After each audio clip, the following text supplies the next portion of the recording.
നിങ്ങളുടെ favourite shows ഇനി ഒരിക്കലും മിസ്സാവില്ല. ഇപ്പോൾ C5 കാണും നിങ്ങളുടെ ഫേവറേറ്റ് ഷോ തികച്ചും സൗജന്യമായി. നിങ്ങൾ എല്ലാവരും എവിടെ പോന്നു? ഞങ്ങള് ക്ഷേത്രത്തിൽ പോവാ, പൂജയുണ്ട്. Oh my God, പൂജയോ? എങ്കിൽ ഞാനും വരുന്നു.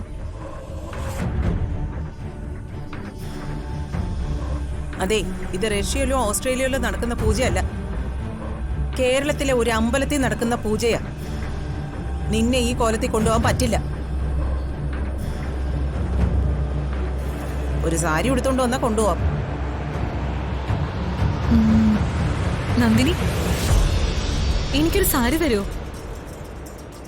വാ വാ വാ വാ. കണ്ണന്റെ മാവേലിയുടെ പെങ്ങളവള് ദാനത്തിന്റെ കാര്യത്തിൽ. ദേ, നിങ്ങളുടെ പെങ്ങക്കെ ഒരിത്തിരി രോഗം കൂടുതലാ. ചികിത്സിച്ചില്ലെങ്കിലേ ആപത്താ. അവളൊരു കൊച്ചുകുട്ടിയല്ലേടി. കൊച്ചുകുട്ടി എന്നെ കൊണ്ടൊന്നും പറയിപ്പിക്കരുത്.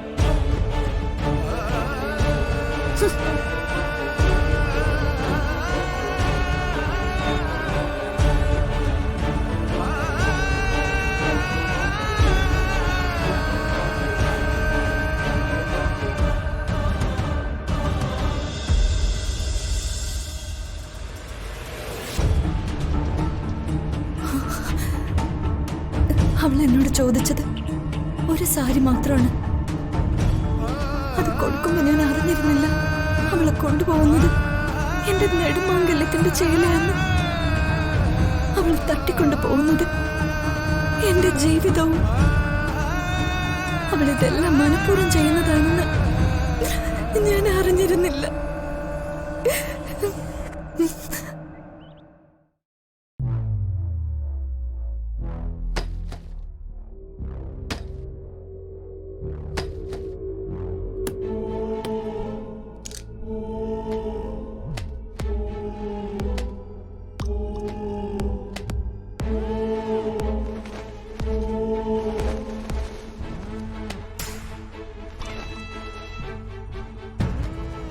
എടുത്തോ മാധുരി, ഇഷ്ടമുള്ളത് എടുത്തോ.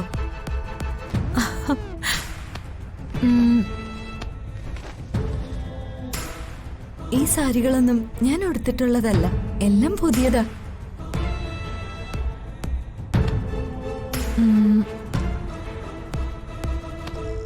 ഈ സാരി എന്താ മാറ്റി വെച്ചിരിക്കുന്ന?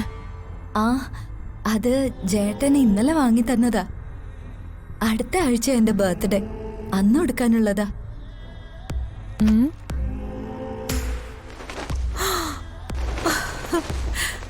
അയ്യോ, ഇതെനിക്കങ്ങ് ഇഷ്ടപ്പെട്ടു. ഇത് ഞാൻ എടുത്തോട്ടെ? അയ്യടാ, അത് കൊള്ളാലോ. അതെ, ഏട്ടത്തിക്ക് ഏട്ടത്തിയുടെ ഭർത്താവ് പിറന്നാളിന് ഉടുക്കാൻ വാങ്ങിച്ചു കൊടുത്തതാ. അതുമേ ചെന്ന് തന്നെ കണ്ണുപെട്ടു. ദേ, ഒരു കാര്യം ഞാൻ പറഞ്ഞേക്കാം, നനഞ്ഞിടം കുഴിക്കരുത്. ഒരു സാരി നന്ദിനി എടുത്ത് തരാന്ന് വെച്ചത് അവരുടെ സന്മനസ്. അപ്പോ അവർക്ക് സെന്റിമെന്റൽ വാല്യൂ ഉള്ള സാരി തന്നെ വേണം. ഇങ്ങോട്ട് കൊണ്ടുവാ. ദേ, നാത്തൂനും ഒക്കെ വേറെ. മനുഷ്യർക്ക് മര്യാദ വേണം. എനിക്ക് ആ സാരി മനസ്സിൽ അത്രയ്ക്കങ്ങ് പിടിച്ചുപോയി. പിടിച്ചുപോയെങ്കിലേ നിന്റെ ഏട്ടൻ ഇവിടെ ഉണ്ട്, എന്റെ രാമഭദ്രൻ ഭർത്താവ്. മൂപ്പരോട് പറ അതുപോലെ ഒരെണ്ണം വാങ്ങിത്തരാ. നന്ദിനി, പ്ലീസ് എനിക്കത് താ Nandini. Please please Nandini, please. ആ ശരി, ദാ എടുത്തോ. Thank you Nandini. ഞാനേ വേഗം ഇത് എടുത്തിട്ട് വരാം.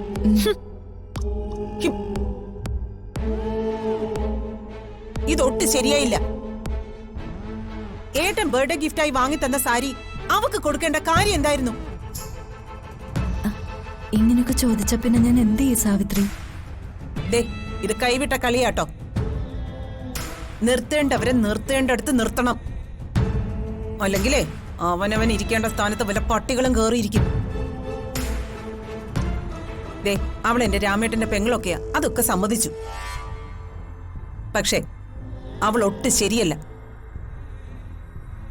സൂക്ഷിച്ചാ കൊള്ളാം. ശ്ശോ. വാ സാവിത്രി. നിക്ക് അവരും കൂടി വരട്ടെ. ഞാൻ നന്ദിനി എടുത്തി പിടിച്ചിവിടെ നിർത്തിയതേ 1-2 കാര്യങ്ങൾ പറയാനാ. എന്താ സാവിത്രി?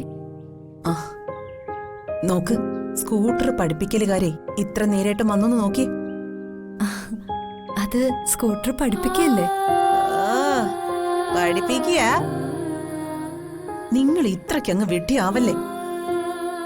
സ്വയം നിങ്ങൾ മനസ്സിലാക്കുമെന്ന് വെച്ചാ ഞാൻ കുത്തും കോളും മുള്ളും മുനയും ഒക്കെ വെച്ച് നിങ്ങളോട് സംസാരിച്ചത്. മനസ്സിലാക്കാത്തതുകൊണ്ടാ പച്ചയായിട്ട് ഞാൻ ഈ കാര്യം പറയാൻ പോവാ. ആ മാധുരി നിങ്ങളുടെ ഭർത്താവായ എന്റെ ഏട്ടനെ കറക്കിയെടുക്കും. സൂക്ഷിച്ചോ. അതിനുള്ള പുറപ്പാടവള്. സാവിത്രി വെറുതെ തെറ്റിദ്ധരിക്കുന്നതാ. എനിക്കൊരു തെറ്റിദ്ധാരണയും ഇല്ല. ഞാൻ പറയുന്നത് സത്യം. സാവിത്രിക്ക് അറിയില്ലേ, അമ്മയില്ലാതെ വളർന്ന കുട്ടിയ മാധുരി. അവൾക്ക് ഒരേട്ടനെ പോലെയാ ജയേട്ടൻ. ഏട്ടൻ പാവയ്ക്കായും പാലും വെള്ളവും മാത്രം കുടിക്കുന്ന ഒരു ശുദ്ധ പാവത്തെ പോലെ സംസാരിക്കല്ലേ ഏട്ടത്തി. അതെ, നിങ്ങൾ ഇങ്ങനെ അന്ധമായിട്ട് ആരും വിശ്വസിക്കരുത്. മാധുരിയേക്കാളേറെ എനിക്ക് എന്റെ ജയേട്ടനെ വിശ്വാസാ സാവിത്രി. നമുക്ക് ഈ സംസാരം ഇവിടെ വെച്ച് നിർത്താം. സാവിത്രി വാ. നിക്ക്. അതെ, അവര് വന്നിട്ട് പോവാം.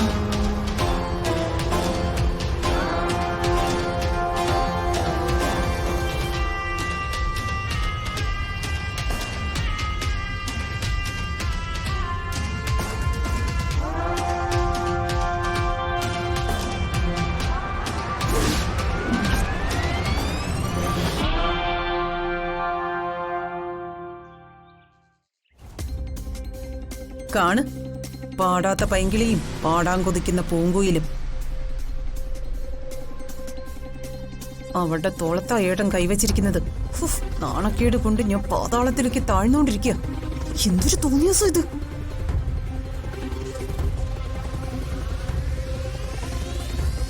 ഈ ഏട്ടന് ഇങ്ങനെ പെൺകൊന്തനായി പോയല്ലോ.